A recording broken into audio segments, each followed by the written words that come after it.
तरक्की का रास्ता, खुशहाली का रास्ता खेतों से होकर के जाता है। हमारा इस विषय में ये कहना है कि देश की खुशहाली का रास्ता सामाजिक न्याय की गलियों से होकर के जाता है। जब तक आप समाज के प्रत्येक व्यक्ति को न्याय नहीं दोगे, प्रत्येक व्यक्ति को बराबरी का मौका नहीं, 4 भाई हैं घर में, हाँ। और उसमें से 2 ने सारा का सारा सामान हड़प लिया, 2 के हिस्से में कुछ नहीं आया, हाँ। तो एकता तो अपने आप ही खत्म है, समरसता अपने आप ही खत्म है, सुदृढ़ता घर की अपने आप खत्म है। तो आपका कहने का मतलब है कि वर्गीकरण, उपवर्गीकरण जरूरी है। उपवर्गीकरण जरूरी इसलिए, सामाजिक न्याय की बात जब चली तो राम मनोहर लोहिया से कर्पूरी ठाकुर तक सब लोगों ने आगे बढ़कर सामाजिक न्याय की बात की। बहुत सारी पार्टियां इस मुद्दे पे सरकार में आ गई, लेकिन सामाजिक न्याय को धरातल पर उतारने की बात अगर होती है तो उसमें सारी पार्टियां, अभी तक की जो पार्टियां हैं, जो ट्रेडिशनल पार्टियां हैं, जो सत्ता भोगी पार्टियां हैं, वो जीरो ही नजर आती हैं।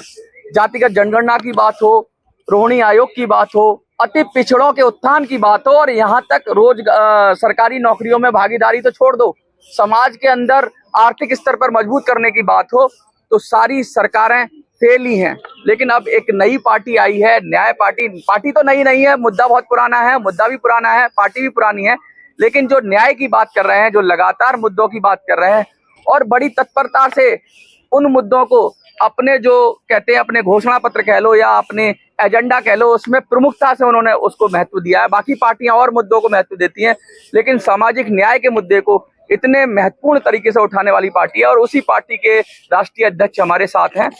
सर, बहुत सारी पार्टियां उठाती हैं, उसके नाम पर अति पिछड़ों का वोट लेती हैं, सरकार बनाती हैं और फिर भूल जाती हैं। आपके पास क्या एक्स्ट्रा है, नया क्या है? हमारा सबसे मुख्य मुद्दा और प्राथमिकता सामाजिक न्याय है।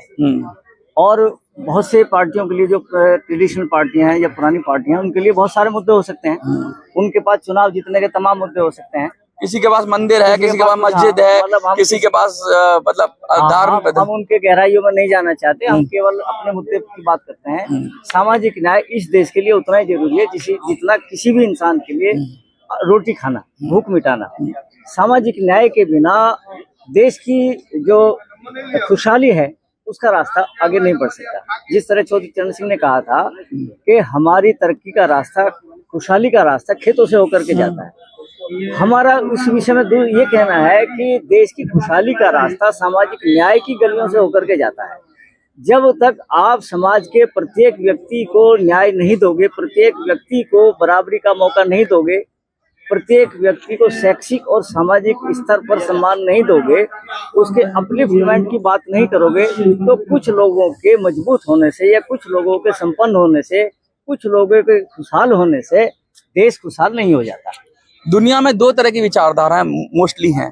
एक जो विचारधारा थी पूंजीवाद की विचारधारा थी, दूसरी विचारधारा कम्युनिज्म या साम्यवाद की विचारधारा थी। लेकिन भारत ने जो समाजवाद की विचारधारा दी, जिसमें दोनों ही विचारधाराओं के गुणों को लिया गया और अवगुणों को दूर किया गया, तो समाजवाद की जो विचारधारा है, आज पूरा यूरोप समाजवाद की बात कर रहा है, अमेरिका समाजवाद की बात कर रहा है। लेकिन जब भारत में आते हैं, और भारत ही मुझे लगता है समाजवाद का जनक रहा है, क्योंकि समाजवाद यानी सबका हित होना चाहिए, ना तो पूंजीपतियों का हित हो, ना किसी पॉलिटिकल सिंगल पार्टी रूल वाले का हित हो। तो जब समाजवाद की बात होती है तो क्यों सारी पार्टियां उसके जरिए वोट बैंक बनाती हैं और फिर बाद में उसी को भूल जाती हैं? क्यों ऐसा क्यों हो रहा है, क्या कारण है? देखिए, हमारे आजादी के आंदोलन में 2 सबसे बड़े चेहरे थे, महात्मा गांधी और डॉक्टर अम्बेडकर साहब। महात्मा गांधी ने ये कहा था कि जब तक समाज के आखिरी व्यक्ति को न्याय नहीं मिल पाता, आखिरी व्यक्ति तक आपके जो सरकारी योजनाएं हैं वो लागू नहीं होती, तब तक आपकी सरकारी योजनाएं बेकार है। लोकतंत्र भी खत्म है। लोकतंत्र भी खत्म है। उसी तरह से डॉक्टर अम्बेडकर साहब ने जो संविधान की रचना करते समय बहुत सारी चीजों पर ध्यान दिया और उन्होंने बहुत सारे अनुच्छेद इस बारे में बताए। आर्टिकल 6 पूरा जो भी है, बहुत सारे आर्टिकल्स उन्होंने बनाए, और जिसमें से उन्होंने जो उस समय और आज भी परिस्थिति कुछ बनी हुई है उसी तरह की, अछूत और सछूत 2 प्रकार की कैटेगरी उस समय हुआ करती थी, जो डॉक्टर अम्बेडकर साहब ने संज्ञान में लेते हुए संविधान की रचना की।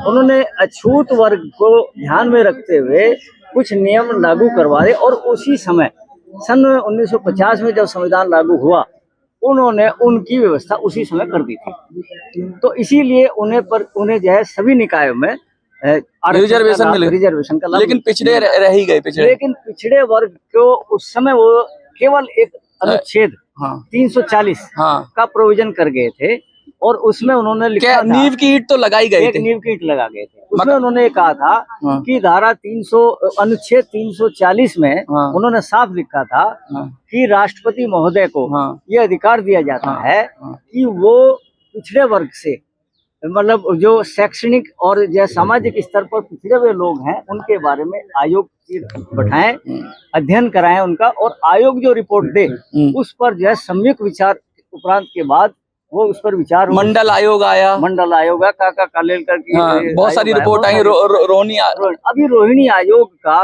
वर्तमान सरकार ने 2 अक्टूबर 2017 में रोहिणी आयोग का गठन किया और रोहिणी आयोग का गठन उनके लिए कहा गया कि आप 12 हफ्ते में अपनी रिपोर्ट जो पिछड़े वर्ग के अध्ययन वो करके सरकार को सौंप दे।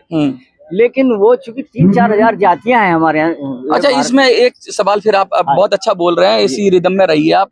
एक सवाल ये है कि पिछड़े और अति पिछड़े, कुछ जातियां तो बहुत मजबूत हो गई हैं, कुछ जातियां, बहुत सारी जातियां ऐसी हैं जिनको अभी तक जिनके अंदर कुछ है ही नहीं, इसीलिए अभी वर्गीकरण की भी बात हुई थी जो एससी में हुआ। तो क्या लगता है ये पिछड़ा और अति पिछड़े में अब इनके अंदर भी क्लासिफाइड करना जरूरी हो गया है? क्लासिफाइड कराने के लिए ही जो है रोहिणी आयोग का गठन। सब क्लासिफिकेशन कहते हैं, उपवर्गीकरण। तो उन्होंने ये कहा कि अभी रोहिणी आयोग ने, जहाँ तक हमारी जानकारी में आया, मैं कोई ऑथेंटिक बात नहीं कह रहा हूँ क्योंकि इसमें रोहिणी आयोग ने अपनी रिपोर्ट सार्वजनिक तो करी नहीं है, लेकिन उनके संज्ञान में ये बात आई है कि 97% कुल 97% जो संसाधन है, चाहे रोजगार के हों चाहे किसी भी प्रकार के हों, वो कुल 25% लोगों को मिल पाए हैं।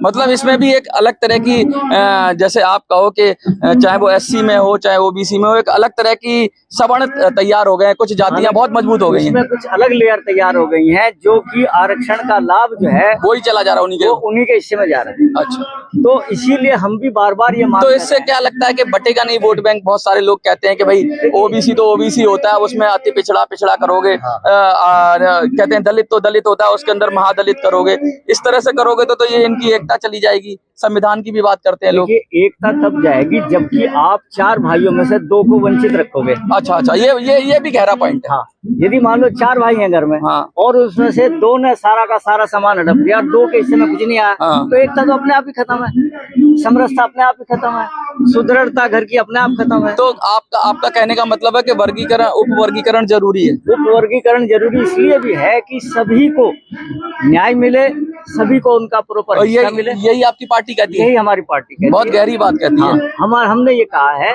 कि सबसे पहले, बहुत लोग नाराज भी हो जाएंगे, लेकिन नाराज तो पड़े हो जाओ, बड़ी बड़ी जातियां नाराज हो जाएंगी। जातियों के नाराज होने से हमें फर्क नहीं पड़ता। वोट बैंक है सर वो। देखिए, देश की सरकारें बनाते बिगाड़ते हैं। हम यहाँ पर जंतर मंतर पर वोट बैंक के लिए नहीं खड़े हुए हैं, हम आपको बिल्कुल स्पष्ट बता देना चाहिए, समाज के उत्थान के लिए, समाज के उत्थान के लिए खड़े हैं। समाज के जो निचली पायदान पर जो वर्ग खड़ा है, डिप्राइव्ड क्लास के लिए हम यहाँ पर खड़े हुए हैं। ये हमारा उद्देश्य है और यही आने का हमारा यहाँ मंतव्य है।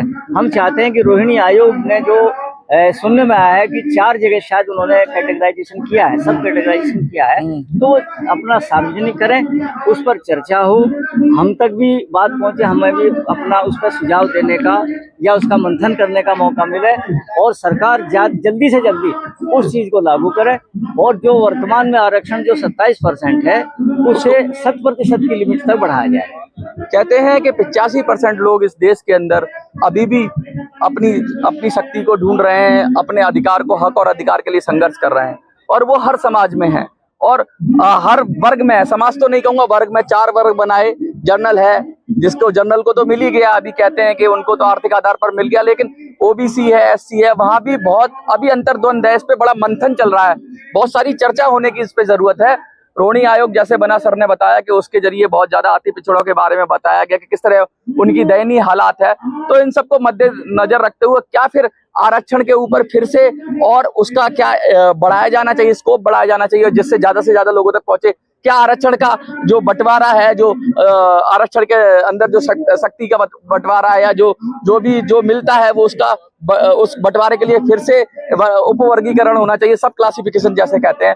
बहुत सारी बातें हैं, लोगों के अलग अलग मत होंगे, इनके मत अलग हैं, कुछ लोगों के मत अलग होंगे। आपको क्या लगता है कमेंट में लिखिए और देखते रहिए